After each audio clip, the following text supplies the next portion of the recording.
Ako ay 23 taong gulang na babae at kasalukuyang nasa isang long-distance relationship kasama ang boyfriend ko. Magkasama na kami ng halos 5 taon at dahil sa distansya, nasa 1 taon lang akong nakakakita sa kanya. Pero dahil sa trabaho niya at sa trabaho ko, hindi kami nagkita sa loob ng 1 taon at kalahati, kamakailan, pero maraming mga bagay ang nagbago. Nagiging sobrang relihiyoso siya at tuluyan ng iniiwasan ang kahit anong sexual.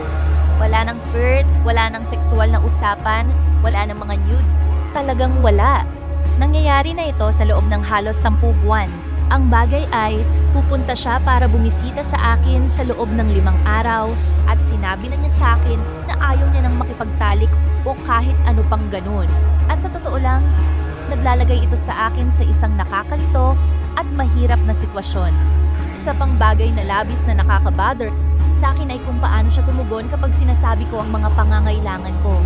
Sinabi na niya na ang mga sexual kong pangangailangan ay nasa sobrang dami sa kanya at minsan tinawag niya akong nymph sa isang nakabababang paraan kapag nagte-text kami o tumatawag at inilalabas ko ang gusto ko.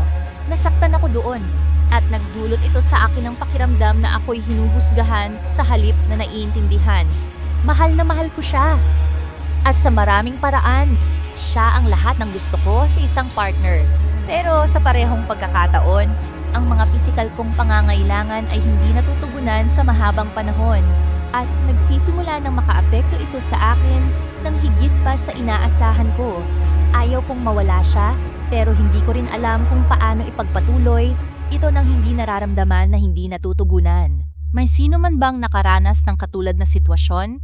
O may mga payo kung paano ito haharapin?